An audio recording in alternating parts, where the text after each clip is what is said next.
NMR है, it means nuclear magnetic resonance spectroscopy. तो इसमें न्यूक्लियस की टर्म यूज हुई है, तो इट मींस हमने न्यूक्लियस से डील करना है, मैग्नेटिक फील्ड को स्टडी करना है और रेजोनेंस फिनोमेना को स्टडी करना है। अब ये रेजोनेंस फिनोमेना मैंने कल बात की थी कि ऑर्गेनिक वाला नहीं है, ये फिजिकल वाला रेजोनेंस फिनोमेना है कि जब दो फ्रीक्वेंसी जो है वो मैच कर जाती हैं तो एब्जॉर्प्शन ऑफ रेडिएशन होती है और इस प्रोसेस को रेजोनेंस फिनोमेना कहा जाता है। तो एनएमआर में हम क्या करते हैं, बेसिकली यही एब्जॉर्प्शन ऑफ रेडियो फ्रिक्वेंसी या यही एब्जॉर्प्शन ऑफ इलेक्ट्रोमैग्नेटिक रेडिएशन को स्टडी करते हैं, जो कि एक न्यूक्लियाई मैम एब्जॉर्ब कर। मेरे ख्याल में कुछ स्टूडेंट्स मौजूद हैं उधर वेटिंग रूम में।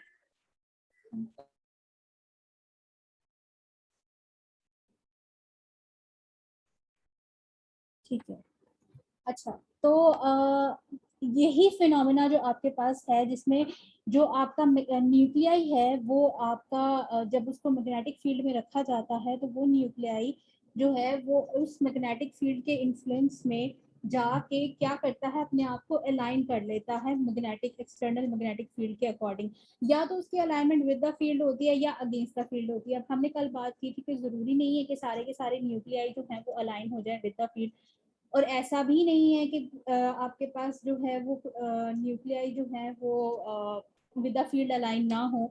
लेकिन प्रोबेबिलिटी अगर हम निकालें तो विद द फील्ड अलाइन होने की जो प्रोबेबिलिटी है या जो आपके पास चांसेस है वो ज़्यादा होते हैं, क्योंकि जो विद द फील्ड अलाइनमेंट होती है वो लो एनर्जी स्टेट होती है, लो एनर्जी स्पिन स्टेट होती है। ये यहाँ तक हमने फिर बात की थी कि हम एनएमआर में कौन से न्यूक्लियाई को स्टडी करते हैं जो कि मैग्नेटिकली डिस्टिंक्ट न्यूक्लियाई होते हैं। यहाँ पे मैग्नेटिकली डिस्टिंक्ट न्यूक्लियाई के साथ साथ एक और टर्म जरूरी है, वो है मैग्नेटिकली एक्टिव होना। ठीक है, यानी एनएमआर में सिर्फ हम मैग्नेटिकली एक्टिव न्यूक्लियाई को स्टडी कर सकते हैं, ऐसे न्यूक्लियाई जो मैग्नेटिकली इनएक्टिव हैं उनको हम स्टडी नहीं कर सकते। अब कौन से न्यूक्लियाई मैग्नेटिकली एक्टिव होते हैं, कौन से न्यूक्लियाई मैग्नेटिकली इनएक्टिव होते हैं, तो वो जो आपके पास फैक्टर है जो आपको ये इंफॉर्मेशन देगा, इस चीज का आंसर देगा, वो है स्पिन क्वांटम नंबर। ठीक है, अब इलेक्ट्रॉन का इससे पहले आप स्पिन क्वांटम नंबर पढ़ के आ चुके हो, जिससे हम एस से डिनोट करते थे और उसकी वैल्यू हम कहते थे प्लस हाफ है माइनस हाफ है, यानी या तो क्लॉकवाइज होगा या एंटी क्लॉकवाइज होगा। But in case of nucleus हम जब बात करेंगे तो जो न्यूक्लियस की जो स्पिन है वो बेसिकली वेक्टर कॉम्बिनेशन होता है आपकी जो प्रोटॉन और न्यूट्रॉन की स्पिन है उन दोनों की। ठीक है, यानी प्रोटॉन की भी स्पिन है, न्यूट्रॉन की भी स्पिन है, उन दोनों की स्पिन मिला के आपके पास एक न्यूक्लियर की स्पिन आ रही है। ठीक है, और इसी तरह आपके पास एक जो आपका न्यूक्लियस है, आपका जो गिवन न्यूक्लियाई है उसका इसी तरीके से स्पिन क्वांटम नंबर है, जिसे आई की बजाय आप एस की बजाय आप आई से डिनोट करते हो। ठीक है, फिर हमने कल बात की थी कि जो एटम है उसमें कुछ हमारे पास जो फंडामेंटल पार्टिकल्स सब एटॉमिक पार्टिकल्स होते हैं, वो उनमें कुछ है हमारे पास बोसॉन्स होते हैं और कुछ हमारे पास फर्मियंस होते हैं। जिसमें हमने कहा था कि जो फर्मियंस होते हैं उनको फर्दर अगर हम एलेबोरेट करें तो उसमें कौन कौन से आते हैं हमारे पास, जैसे इलेक्ट्रॉन्स हो गए, प्रोटॉन्स हो गए, न्यूट्रॉन्स हो गए, तो इन सब की स्पिन जो है वो मोस्ट ऑफ द केसेस में फ्रैक्शनल स्पिन होती है, और जो बोसॉन्स होते हैं उनकी स्पिन होल नंबर होती है। ठीक है, फिर हमने बात की थी कि आपके पास जो आपने राइट हैंड थंब रूल लगाना है इन केस ऑफ इलेक्ट्रॉन, तो जो आपने अपनी फिंगर है उनको कर्ल करना है in the direction off spin. ठीक है, तो आपका जो थंब है इन केस ऑफ इलेक्ट्रॉन स्पिन, अगर इलेक्ट्रॉन स्पिन कर रहा है तो अगर आप अपनी फिंगर को कर्ल करोगे डायरेक्शन ऑफ स्पिन में तो आपका थंब आपका नॉर्थ पोल बताएगा, और आपका ऑपोजिट एंड जो होगा उसका थंब के बिल्कुल ऑपोजिट वो आपका जो है वो नॉर्थ पोल होगा, और आपका थंब आपका साउथ पोल बताएगा। But in case of nuclei अगर हम यही राइट हैंड थंब रूल लगाएं तो हमारा थंब हमें नॉर्थ पोल बताता है और ऑपोजिट एंड हमारा साउथ पोल बन जाता है। ये हमने बात की थी। फिर हमने कहा था एक इनर्ट पेयर इफेक्ट होता है, जो कि क्या होता है कि हम बात करते हैं कि जब इलेक्ट्रॉन्स पेयर अप हो जाते हैं, ठीक है, तो जब इलेक्ट्रॉन पेयर अप हो जाते हैं तो इलेक्ट्रॉन के केस में अगर एक इलेक्ट्रॉन की स्पिन क्लॉकवाइज है तो दूसरे की स्पिन एंटी क्लॉकवाइज होना लाजमी है। अगर वो एक ही आपके पास एनर्जी लेवल में प्रेजेंट है तो उस केस में एक ही स्पिन का क्लॉकवाइज और दूसरे की स्पिन का एंटी क्लॉकवाइज होना जरूरी है, ताकि वो एक दूसरे की स्पिन के इफेक्ट को कैंसिल आउट कर दें। और फिर इस वजह से जो इफेक्ट आता है उसे इनर्ट पेयर इफेक्ट कहा जाता है। इन केस ऑफ न्यूक्लियाई हमारे पास प्रोटॉन भी प्रेजेंट है और न्यूट्रॉन भी प्रेजेंट है।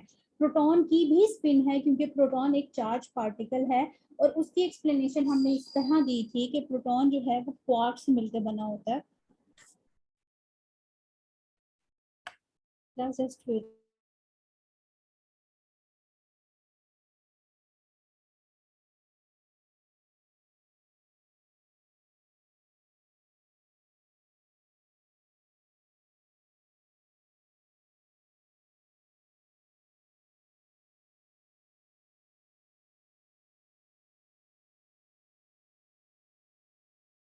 अच्छा, फिर इसके बाद हमने बात ये की थी कि हमारा जो प्रोटॉन है वो एक चार्ज पार्टिकल है, चार्ज एंटिटी है, और उस पर हम हमेशा से पढ़ते आ रहे हैं कि पॉजिटिव चार्ज होता है।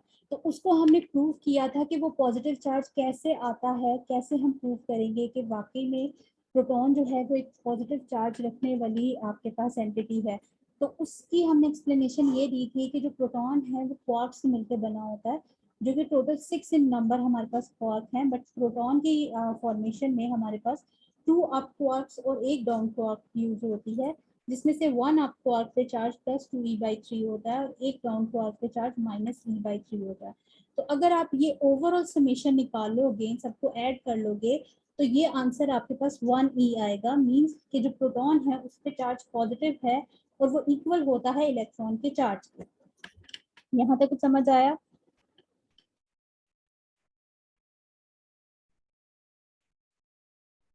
जी मैम ठीक है। मैम जो राइट हैंड रूल है वो प्रोटॉन पे नहीं अप्लाई होता? वो आपने ओवरऑल न्यूक्लियाई पे अप्लाई करना है, क्योंकि न्यूक्लियस, प्रोटॉन की बात मैं इसलिए कर रही हूँ क्योंकि न्यूक्लियस पे ओवरऑल चार्ज जो है वो प्रोटॉन की वजह से है। ठीक है, तो न्यूक्लियस जो है वो पॉजिटिवली चार्ज स्पीशी है, पॉजिटिवली चार्ज एंटिटी है, तो हम हमेशा न्यूक्लियाई की बात करते हैं। बट अगर मैं प्रोटॉन की बात कर रही हूँ तो आप समझ जाओ कि इट मींस न्यूक्लियाई, क्योंकि न्यूक्लियाई की ओवरऑल स्पिन का मतलब है कि उसमें प्रोटॉन की स्पिन प्लस न्यूट्रॉन की स्पिन। ठीक है, तो नेट स्पिन जो होती है उन दोनों को कंबाइन करके स्पिन ऑफ द प्रोटॉन और स्पिन ऑफ न्यूट्रॉन का वेक्टर कॉम्बिनेशन लेके हमारे पास स्पिन ऑफ न्यूक्लियाई आती है। तो अगर मैं कहीं प्रोटॉन या पॉजिटिव चार्ज की बात कर रही हूँ तो आप समझ जाओ कि इट मींस कि न्यूक्लियाई की स्पिन की बात ही हो रही है। मैम ऊपर आपने इलेक्ट्रॉन और न्यूक्लियाई के लिए जब स्पिन बताई है राइट हैंड रूल के मुताबिक, तो इसका मतलब जो न्यूक्लियाई वाली है वो प्रोटॉन की है, क्योंकि वैसे हाँ भी प्रोटॉन और हाँ, वो इलेक्ट्रॉन एक दूसरे पॉजिटिव ऑपोजिट चार्ज, होते हैं। वो पॉजिटिव चार्ज के लिए, इसीलिए राइट हैंड थंब रूल दोनों पे अप्लाई करोगे तो डायरेक्शन ऑपोजिट हो जाएगी। उस केस में थंब आपको साउथ पोल बताता है, इस केस में, और यहाँ पे आपको नॉर्थ पोल बताता है। ठीक है, ठीक है लेकिन मैम। हमने अब जो राइट हैंड थंब रूल याद रखना है वो एक जगह जाके इलेक्ट्रॉन वाला आपको यूज करना पड़ेगा, अदरवाइज बाकी जितने केसेस हैं उसमें प्रोटॉन वाला ही याद रखना पड़ेगा। अच्छा, फिर उसके बाद हमने बात की थी कि यहाँ तक हो गया कि प्रोटॉन एक चार्ज स्पीशी है। ठीक है, हम पढ़ते हैं कि जब चार्ज स्पीशी जो है वो रोटेट कर रही होती है या किसी भी मोशन में होती है, ऑर्बिटल होगी, स्पिन मोशन, तो कोई भी चार्ज एंटिटी जब मूव कर रही होती है तो वो अपने सराउंडिंग में एक मैग्नेटिक फील्ड जनरेट करती है। ठीक है, इसी मैग्नेटिक फील्ड का पे जो एक्सटर्नल मैग्नेटिक फील्ड होती है उसका इन्फ्लुएंस होता है। ठीक है, एक्सटर्नल जो मैग्नेटिक फील्ड है वो इस मैग्नेटिक फील्ड के साथ इंटरेक्ट करती है। अब आपका न्यूट्रॉन जो है, हम हमेशा से पढ़ते आ रहे हैं कि न्यूट्रॉन जो है वो एक ओवरऑल न्यूट्रल स्पीशी होती है। तो न्यूट्रॉन जो है इट मींस कि चार्ज स्पीशी नहीं है, तो अगर चार्ज नहीं रखती तो उसको उसके पास जो है अगर आपके पास और नंबर ऑफ न्यूट्रॉन हैं तो उस केस में अगर वो स्पिन मोशन कर रहे हैं तो उनका कोई मैग्नेटिक फील्ड ओरिजिनेट नहीं होना चाहिए क्योंकि उनके पास चार्ज नहीं है। तो यहाँ पे इसकी एक्सप्लेनेशन ये है कि न्यूट्रॉन ओवरऑल न्यूट्रल है, बट न्यूट्रॉन भी एक चार्ज एंटिटी रखता है। रीजन उसकी क्या है कि न्यूट्रॉन के अगर हम फॉर्मेशन देखें तो एक न्यूट्रॉन जो है वो मिलकर बना होता है 2 डाउन क्वार्क से और 1 अप क्वार्क से। इन सबका जब आप सम करोगे वही रहेगा कि एक अप क्वार्क पे चार्ज +2e/3 होता है और डाउन क्वार्क पे चार्ज -e/3 होता है। तो जब आप इन सबका सम कर लोगे तो नेट आपके पास 0 आ जाएगा। यहाँ 0 का मतलब ये है कि ओवरऑल न्यूट्रलिटी है। मींस न्यूट्रल स्पीशी कब होती है, या हम ये कहते हैं कंपाउंड न्यूट्रल कब है, जब उसमें पॉजिटिव आयन और नेगेटिव आयन इक्वल है। ठीक है, सिमिलर इज द केस यहाँ पे न्यूट्रॉन के केस में ओवरऑल न्यूट्रलिटी इस वजह से है कि जो पॉजिटिव चार्ज है उतना ही नेगेटिव चार्ज है। बट इसका मतलब ये नहीं है कि न्यूट्रॉन जो है वो एक चार्ज स्पीशी नहीं है। न्यूट्रॉन जो है वो चार्जेस से ही बना हुआ है, लेकिन उनके चार्जेस के इक्वल होने की वजह से उनका जो आपके पास नेट आता है वो 0 आता है। तो इस इन्हीं चार्जेस की वजह से अगर हमारे पास नंबर ऑफ कोई एक न्यूट्रॉन अनपेयर्ड फॉर्म में प्रेजेंट है, तो वो न्यूट्रॉन भी जब स्पिन करेगा तो वो अपनी मैग्नेटिक फील्ड जनरेट करेगा, और वो मैग्नेटिक फील्ड अगर आपका प्रोटॉन है अनपेयर्ड उसके साथ इंटरेक्ट करेगी, या तो पैरेलल या तो एंटी पैरेलल। अब ये मैं क्या कह रही हूँ ये आगे हम इसको एक्सप्लेन करते हैं। इसके बाद क्लास हमारे पास ये था, इसके बाद मैंने आपसे ये कहा था कि अगर आप अपना सैंपल लेते हो इन एनएमआर स्पेक्ट्रोस्कोपी, आप एक सैंपल लेते हो अपना, ठीक है, उसको सैंपल ट्यूब में डालते हो, उस सैंपल ट्यूब को आप मैग्नेटिक फील्ड में रखते हो। ये मैग्नेटिक फील्ड जो है वो टेस्ला में होती है हमारे पास, ठीक है। इस मैग्नेटिक फील्ड में जब हम अपने सैंपल को रखते हैं तो क्या होता है कि हमें पता है कि ऑपोजिट पोल्स जो हैं वो एक दूसरे को अट्रैक्ट करते हैं और सिमिलर पोल्स एक दूसरे को रिपेल करते हैं, ठीक है। तो जब आपने इस न्यूक्लियाई को किसी मैग्नेटिक फील्ड में नहीं रखा था, तो वो न्यूक्लियाई आपको एक रैंडम ओरिएंटेशन में स्पिन करता हुआ नजर आ रहा है कि उसकी कोई भी स्पिन स्टेट जो है वो फिक्स नहीं है, वो किसी भी डायरेक्शन में मूव कर रहा है, clockwise, anti clockwise, right hand पे, लेफ्ट हैंड पे, अप डायरेक्शन में, डाउन डायरेक्शन में। क्यों? क्योंकि उस सूरत में उसकी जितनी भी स्पिन स्टेट है उन सबकी एनर्जी इक्वल है, ठीक है। मतलब ये जितनी स्पिन स्टेट्स हैं इन सब की एनर्जी सेम है। बट जब जैसे ही मैं न्यूक्लियाई को रखती हूँ अपने एक्सटर्नल मैग्नेटिक फील्ड में, तो मेरा न्यूक्लियाई डीजनरेट से जनरेटेड हो जाता है, यानी उसकी डीजनरेसी रिमूव हो जाती है। अब डीजनरेसी जब रिमूव हो जाती है तो अब वो स्प्लिट कर जाता है, वो स्प्लिट कर जाता है, यानी उस स्प्लिट से मुराद क्या है, उसकी स्पिन स्टेट स्प्लिट कर जाती है। और इसी स्प्लिटिंग ऑफ स्पिन को आप स्पिन मल्टीप्लिसिटी का नेम देते हो, ठीक है। उसको आप कैसे कैलकुलेट करोगे कि स्पिन मल्टीप्लिसिटी कितनी होती है किसी न्यूक्लियाई की, वो डिपेंड करता है उसके स्पिन क्वांटम नंबर पे, यानी आई पे, ठीक है। अच्छा, अब आ जाते हैं कि एक न्यूक्लियाई, ये जैसे मैं प्रोटॉन की को लेके चल रही हूँ यहाँ पे, सपोज ये मेरा सैंपल है, इसके अंदर न्यूक्लियाई प्रेजेंट है प्रोटॉन, ठीक है, क्योंकि प्रोटॉन को हम स्टडी कर सकते हैं इन एनएमआर स्पेक्ट्रोस्कोपी, यहाँ पे हम प्रोटॉन एनएमआर स्पेक्ट्रोस्कोपी स्टडी कर रहे हैं। तो प्रोटॉन एनएमआर स्पेक्ट्रोस्कोपी में आपने क्या किया कि आपका जो प्रोटॉन है उसकी जो स्पिन क्वांटम नंबर है, ये मुझे पता है वो हाफ होता है, ठीक है, वो होता है 1/2। अब मैंने स्पिन मल्टीप्लिसिटी अगर कैलकुलेट करनी है तो उसका फॉर्मूला मेरे पास होता है 2i+1, ठीक है। तो अगर प्रोटॉन के लिए मेरे पास जो स्पिन क्वांटम नंबर है वो हाफ है, तो स्पिन मल्टीप्लिसिटी यानी नंबर ऑफ पॉसिबल ओरिएंटेशन उस न्यूक्लियर स्पिन के लिए कितनी आएगी, वो मुझे इस फॉर्मूला से पता चलेगा, ठीक है। तो अगर मैं आई की जगह हाफ पुट कर दूं तो ये मेरे पास आंसर आता है 2 का मतलब है कि वो न्यूक्लियाई जो है उसके लिए in under the influence of external magnetic field, अब जो स्पिन है वो कितनी पॉसिबल स्पिन ओरिएंटेशन हो सकती है, 2, ठीक है। और वो 2 जो पॉसिबल स्पिन ओरिएंटेशन है उन्हें आप मैग्नेटिक स्पिन क्वांटम नंबर से लिखते हो, +12 और -12। ये क्लास उसी तरीके से है जिस तरह आपके पास मैग्नेटिक क्वांटम नंबर होता है, जिसमें आप कहते हो कि एक p ऑर्बिटल जो है वो फर्दर स्प्लिट अप हो जाता है px py pz में, ठीक है। और फिर उसके लिए आप निकालते हो कि आपके पास जो मैग्नेटिक क्वांटम नंबर है फॉर p कितना आता है आपके पास, 0 +1 -1। तो सिमिलर यहाँ पे भी यही है कि न्यूक्लियस जो आपका न्यूक्लियाई है उसके स्पिन क्वांटम नंबर यानी आई को देखते हुए आप उसकी स्पिन मल्टीप्लिसिटी बताते हो। जितनी उसकी स्पिन मल्टीप्लिसिटी अगर 2 आती है तो 2 का मतलब है एक उसका मैग्नेटिक स्पिन क्वांटम नंबर +12 होगा और एक उसका -12 होगा। अब ये जो +12 और -12 है इसको बुक में अल्फा और बीटा स्पिन स्टेट से लिखा गया है, ठीक है। +12 is the alpha spin state for proton and -12 is the beta spin state. इसी को कहा जाता है कि जो अल्फा स्पिन स्टेट होती है वो लो इन एनर्जी होती है, जो जबकि जो बीटा स्पिन स्टेट है वो हाई इन एनर्जी होती है। इसकी रीजन क्या है?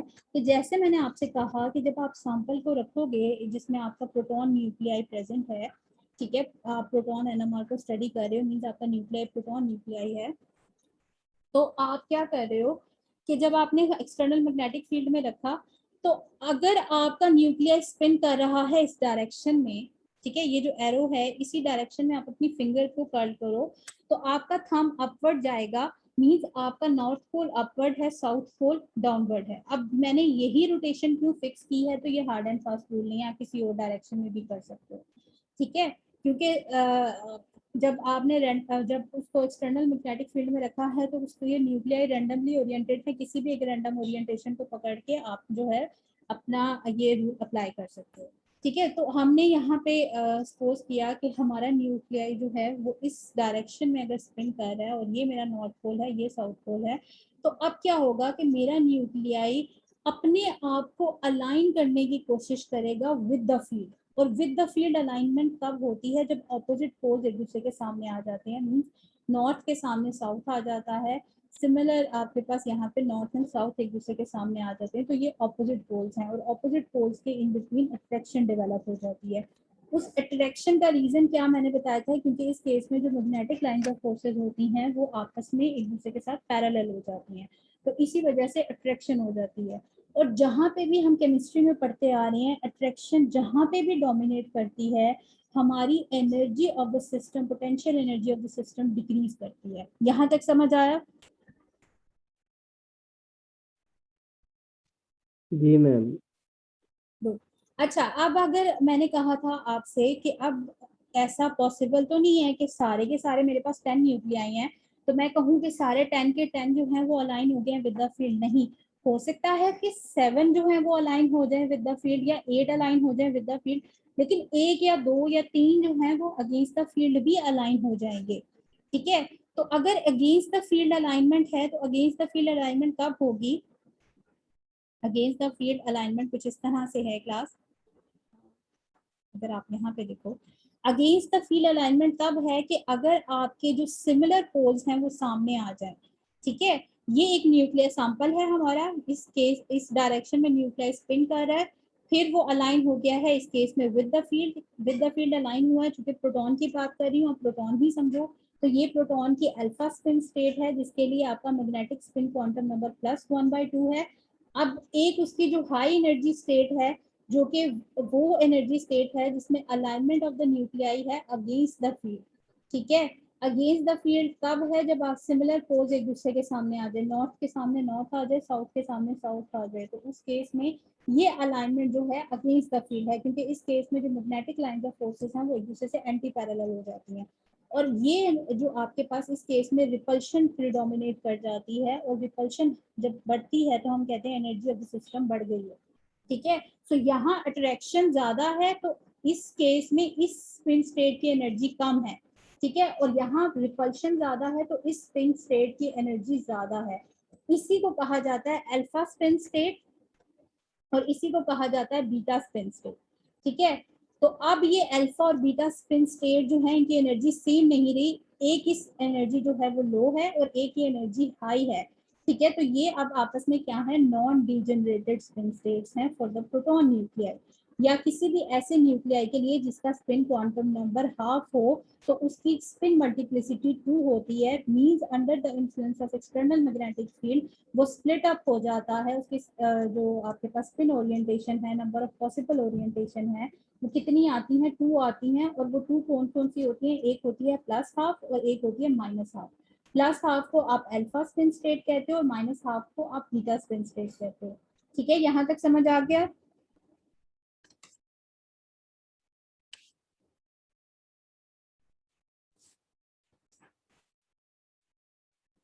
जी मैम। अच्छा, अब ये कुछ ना मैंने यहाँ पे क्लास, इससे पहले मैं एक टेबल आपको एक्सप्लेन कर दूं। ये उन स्टूडेंट्स के लिए सिर्फ आज मैं एक्सप्लेन कर रही हूँ दोबारा जिन्होंने कल मीटिंग नहीं ज्वाइन की थी, ठीक है। क्योंकि बेसिक अगर नहीं आपको समझ में आएगा तो फिर आगे कैसे चलोगे। अच्छा, यहाँ पे ये एक टेबल है क्लास, अभी मैंने सबसे पहले एक टर्म यूज की थी। कल वाली वीडियो पड़ी हुई है, रिकॉर्डिंग ऑन है, कल वाली मैंने आपके साथ शेयर कर दी हुई है, ये देखिए। ठीक है। अच्छा, एनएमआर स्पेक्ट्रोस्कोपी, यहाँ जो टेबल आपको गिवन है क्लास, इस टेबल में न्यूक्लियाई गिवन है जो आपको नजर आ रहे होंगे, हीलियम है, कार्बन 12 आइसोटोप है, ऑक्सीजन 16 है, और साथ यहाँ पे जो आपके पास फर्स्ट अगर आप देखो कॉलम तो यहाँ पे एटॉमिक नंबर लिखा हुआ है, देन फिर मास नंबर लिखा हुआ है, फिर स्पिन क्वांटम नंबर लिखा हुआ है। तो ये जो एटॉमिक नंबर है इवन, अगर मास नंबर इवन होगा, स्पिन क्वांटम नंबर जो है वो 0 होगा, तो इसकी एक्सप्लेनेशन कैसे है? देखो ये मेरा है कार्बन 12 आइसोटोप्स। ये कार्बन 12 है। कार्बन 12 का मतलब है उसके न्यूक्लियस में नंबर ऑफ प्रोटॉन कितने हैं? 6। ठीक है, न्यूट्रॉन कितने हैं? 6। 6 का मतलब है हर एक के कितने कितने पेयर हैं। यहाँ पे प्रोटॉन के केस में भी 3 पेयर्स हैं और न्यूट्रॉन के केस में भी 3 पेयर हैं। अब ये सपोज मैंने एक न्यूक्लियाई बनाया है जिसमें एक साइड पे मैंने प्रोटॉन दिखाए हैं, एक साइड पे आप समझो न्यूट्रॉन्स हैं। तो अगर हमारे पास जो है वो एक प्रोटॉन की जो है वो स्पिन जो है वो अगर क्लॉकवाइज होगी तो दूसरे की एंटी क्लॉकवाइज होगी। सिमिलर इज द केस यहाँ पे भी यही होगा कि जो इसकी स्पिन होगी तो दूसरे की स्पिन इसके बिल्कुल ऑपोजिट होगी। तो ये सारे आपस में एक दूसरे की स्पिन को कैंसल आउट कर देंगे। यहाँ पे देखो न्यूट्रॉन का नंबर भी इवन है, तो यहाँ पे वो 3 पेयर्स बना रहे हैं और वो पेयर्स आपस में एक दूसरे की स्पिन को कैंसल आउट कर रहे हैं क्योंकि एक क्लॉकवाइज है दूसरा एंटी क्लॉकवाइज है। तो overall spin off the nuclei क्या है? 0। ठीक है, तो यहाँ से हमने एक कंक्लूजन ड्रॉ कर लिया कि ऐसे तमाम न्यूक्लियाई जिनमें प्रोटॉन भी इवन हो न्यूट्रॉन भी इवन हो तो उनके केस में स्पिन क्वांटम नंबर यानी आई जो है वो 0 होता है। और जब 0 होगा तो इट मीन्स कि वो न्यूक्लियाई मैग्नेटिकली एक्टिव नहीं होंगे क्योंकि हमारे पास ऐसे तमाम न्यूक्लियाई जो कि आई की वैल्यू रखते हैं अदर देन 0 वो ही मैग्नेटिकली एक्टिव हैं। समझ आया यहाँ तक? जी मैम ठीक है। अच्छा, अब आ जाते हैं आपके पास कार्बन 13 आइसोटोप हो इसकी जगह, कार्बन 13 आइसोटोप हो तो उस केस में हमारे पास क्या है कि जो आपके पास नंबर ऑफ प्रोटॉन है 6 means 3 pairs and number of neutrons हमारे पास है 7 व्हिच मींस 3 पेयर और एक हमारे पास ऐसे ही रहेगा अनपेयर्ड फॉर्म में। तो प्रोटॉन तो उसी तरह पेयरिंग होगी आपके पास, सारे एक दूसरे की स्पिन को कैंसिल आउट कर देंगे, but in case of neutron हमारे पास 3 जो हैं पेयर्स वो तो आपस में एक दूसरे की स्पिन को कैंसिल आउट कर देंगे, बट एक जो अनपेयर्ड फॉर्म में है उसकी स्पिन हमारे पास यहाँ पे रहेगी। ठीक है, अब वो क्लॉकवाइज है एंटी क्लॉकवाइज है वो हम यहाँ नहीं देख रहे, उसकी स्पिन रहेगी और वो स्पिन कितनी होगी? उस स्पिन की वजह से उसका जो स्पिन क्वांटम नंबर है वो हाफ होगा। ठीक है, यानी प्रोटॉन जो आपका कार्बन 13 है उसके लिए जो आपका स्पिन क्वांटम नंबर है वो हाफ है। इसके साथ हमने प्लस माइनस का साइन नहीं लगाना।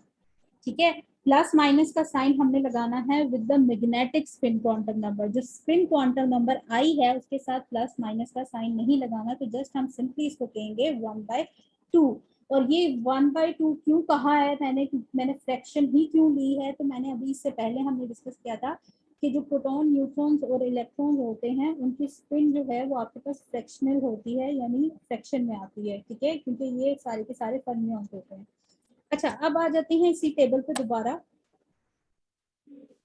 कि जिन वो तमाम न्यूक्लियाई जिनका इवन एटॉमिक नंबर है और इवन मास नंबर है। ठीक है, अब यहाँ पे उसने मास नंबर की बात की है तो आप खुद समझो मास नंबर तभी इवन आएगा अगर इवन प्लस इवन हो। मीन अगर प्रोटॉन नंबर इवन है तो न्यूट्रॉन भी इवन होगा तो आपके पास तभी मास नंबर इवन आएगा। तो इसको इस तरह भी लिख सकते हैं, अगर एटॉमिक नंबर इवन हो और आपका न्यूट्रॉन नंबर भी इवन हो तभी आपका मास नंबर इवन आएगा। तो उस केस में स्पिन क्वांटम नंबर यानी आई 0 होगा। और ये किन न्यूक्लियाई के लिए है? जैसे हीलियम है, हीलियम के केस में देखो 2 प्रोटॉन्स 2 न्यूट्रॉन्स पेयर बना लेंगे, 1 पेयर ईच बन जाएगा, आपस में दूसरे की स्पिन को कैंसिल आउट कर देंगे, ओवरऑल स्पिन क्वांटम नंबर 0 हो गया।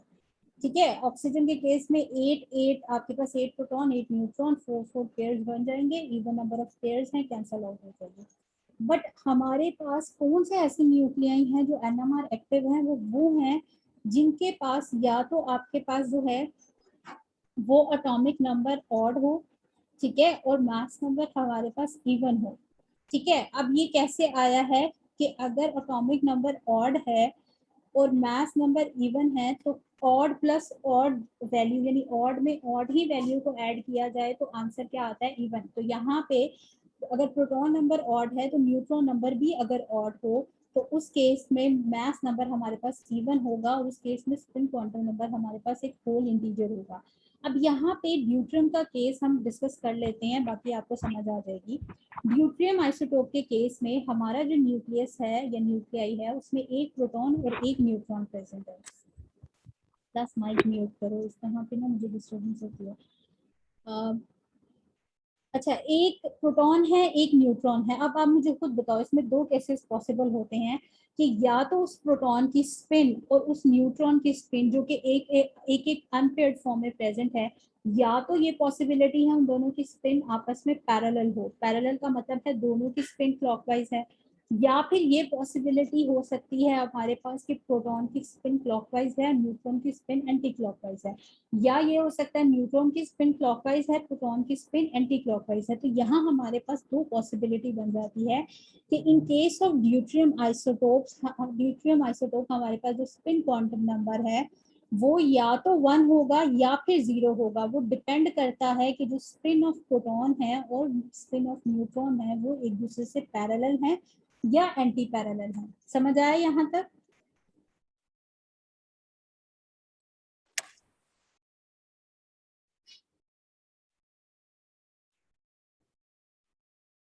क्या समझ आ गया या नहीं? लेकिन मैम हमें कंफर्म नहीं ना होता कि एट अ टाइम इलेक्ट्रॉन की जो पोजीशन है वो पैरेलल, मतलब वो यही बताने लगी क्लॉकवाइज है या एंटी क्लॉकवाइज है। हाँ, यही बताने लगी। अच्छा, ये इसी वजह से इन तमाम न्यूक्लियाई को भी आप प्रेफर नहीं करते। जैसे अभी हमने देखा, अगर ड्यूट्रियम की के लिए स्पिन क्वांटम नंबर 0 हो गया तो तब तो वो कहाँ पे चला गया? वो चला गया स्पिन जो आपके पास मैग्नेटिकली इनएक्टिव न्यूक्लियाई हैं उनकी कैटेगरी में। Similar is the case with nitrogen 14 isotope की, यहाँ पे भी 7 की आपके पास ऑड नंबर की पेयरिंग है। तो उसमें से इवन तो पेयर हो जाएंगे, ऑड नंबर ऑफ इलेक्ट्रॉन यानी एक सिंगल प्रोटॉन और एक सिंगल न्यूट्रॉन जो हमारे पास है वो अनपेयर्ड फॉर्म में रहेगा। तो ये ड्यूट्रियम की तरह ही होगा कि अगर पैरेलल हुई तो 1, अगर एंटी पैरेलल हुई तो 0। तो इसीलिए इन न्यूक्लियाई को भी हम जो है वो एनएमआर में स्टडी नहीं करते। हमारे लिए वो न्यूक्लियाई बहुत ईजी है एनएमआर में स्टडी करने के लिए, या जिनको हम मैग्नेटिकली एक्टिव प्योरली कह सकते हैं, वो न्यूक्लियाई हैं जिनके लिए स्पिन क्वांटम नंबर हमारे पास हाफ इंटीजर है, या जिनमें हमारे पास आ जाता है हाइड्रोजन। अब हाइड्रोजन के केस में हमारे पास क्या है कि हमारे पास जो है नंबर ऑफ जो प्रोटॉन है वो 1 है, और इसी वजह से जो एक प्रोटॉन है वही स्पिन रखता है, वो स्पिन क्या होती है 1/2। ठीक है, सिमिलर इज द केस। यहाँ पे हमने दो ही पढ़ने हैं न्यूक्लियाई को स्टडी करना है एनएमआर स्पेक्ट्रोस्कोपी में, वो है एक प्रोटॉन और एक है आपके पास कार्बन 13। कार्बन 13 के केस में अभी हमने देख लिया कि 6 + 7 होते हैं, यानी 6 आपके पास प्रोटॉन होते हैं और 7 आपके पास क्या होते हैं, न्यूट्रॉन होते हैं। तो एक जो है हमारे पास वो अनपेयर्ड फॉर्म में होता है, उसी की वजह से हमारे पास जो स्पिन क्वांटम नंबर है वो हाफ होता है। अब एक क्वेश्चन यहाँ पे अराइज होता है कि मैम यहाँ पे बोरॉन का अगर हम केस देखें तो बोरॉन के केस में 5 प्रोटॉन है एंड 6 न्यूट्रॉन है। तो यहाँ पे भी इसका जो स्पिन क्वांटम नंबर है वो हाफ आना चाहिए, बट यहाँ पे 3/2 लिखा हुआ है। ठीक है, तो ये तो मैं आपको बता सकती हूँ कि अगर ऑड नंबर है, ये वाली रिलेशन है, तो आपका जो स्पिन क्वांटम नंबर है वो हाफ इंटीजर होगा, लेकिन वो हमेशा 1/2 होगा। ये हमारे पास इसको फाइंड आउट करने का कोई हमारे पास हम कह सकते हैं फिक्स्ड रूल नहीं है। ये एक्सपेरिमेंटली डिटरमिन क्वांटिटी है। तो इस केस में 3/2 है, इस केस में 5/2 है। तो ये किस तरह आया, या ये 1/2 क्यों नहीं है जैसे प्रोटॉन के केस में या कार्बन 13 या नाइट्रोजन के केस में है? तो इसकी एक्सप्लेनेशन सिंपल ये है कि एक्सपेरिमेंटल डिटरमिन क्वांटिटी है। ठीक है, लेकिन हमारे लिए आसानी यहाँ पे ये जरूर हो जाती है क्योंकि हमने प्रोटॉन को और कार्बन 13 को स्टडी करना है, तो उसके लिए हमारे पास एक्सप्लेनेशन मौजूद है कि उनकी स्पिन जो है वो हाफ इंटीजर क्यों है। ये क्लियर हो गया? जी मैम। क्लास मुश्किल तो नहीं लग रहा ना अभी तक?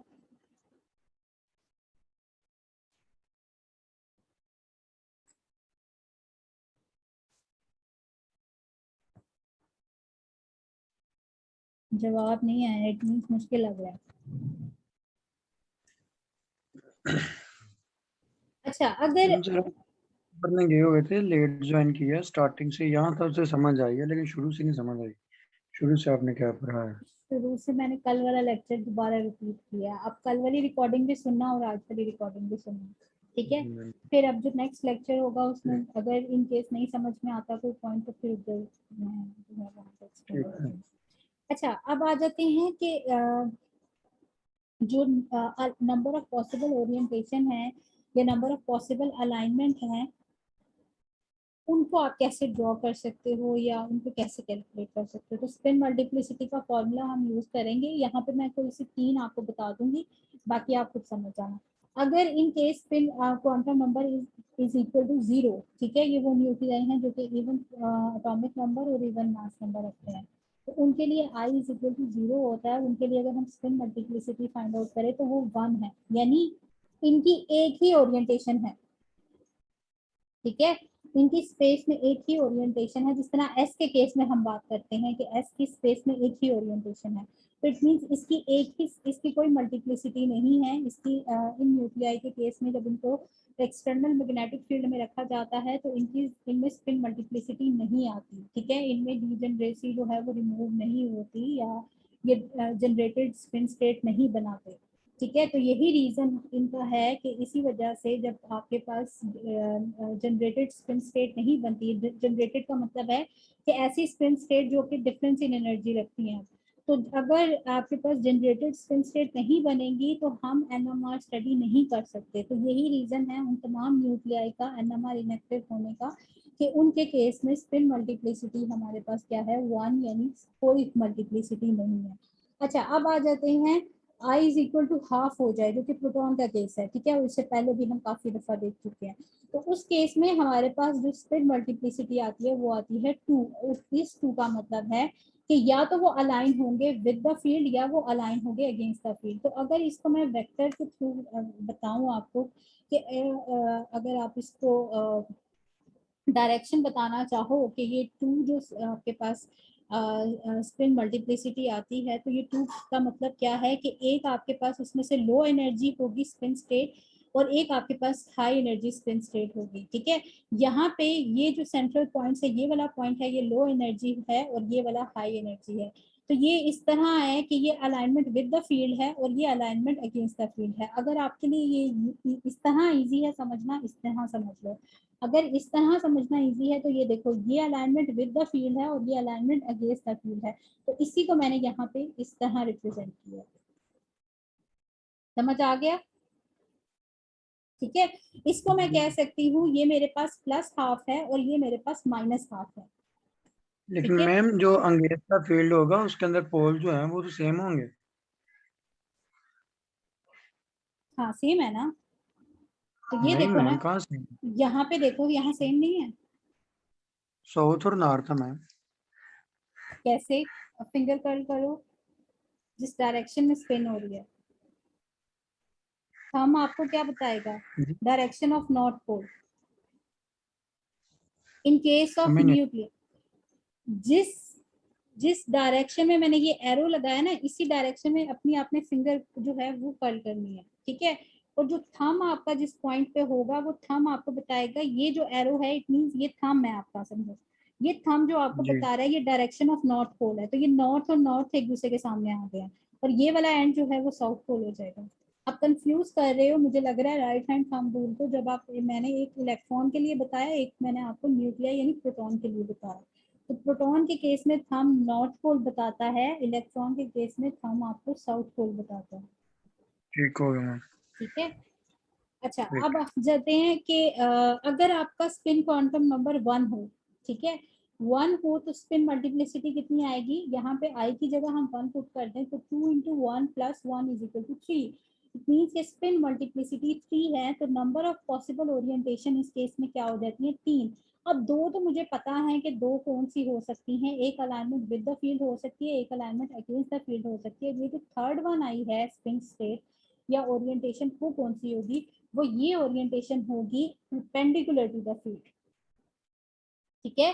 परपेंडिकुलर टू द फील्ड यानी एक अलाइनमेंट है आपके पास विद द फील्ड, ठीक है। फिर उसके बाद जब ये आप समझो कि ये दोबारा जब ये न्यूक्लियाई मैंने लिया है सपोज, ठीक है, या इस डायरेक्शन में लिया है, जरूरी नहीं है आप फिक्स इसी तरह न्यूक्लियाई लो, आप कोई भी रैंडम ओरिएंटेशन ले सकते हो। यहाँ पे मैं आपको बाउंड नहीं कर रही, ये जो पहला केस है यहाँ पे मैं आपको बाउंड नहीं कर रही। आप कोई भी न्यूक्लियाई लो, क्लॉकवाइज डायरेक्शन में उसकी स्पिन लो, एंटी क्लॉकवाइज डायरेक्शन में स्पिन लो, आपने उसको अलाइन करना है विद द फील्ड। जैसे अलाइन होता है विद द फील्ड अलाइन होने का मतलब है ऑपोजिट पोल्स का एक दूसरे के सामने आना। उसके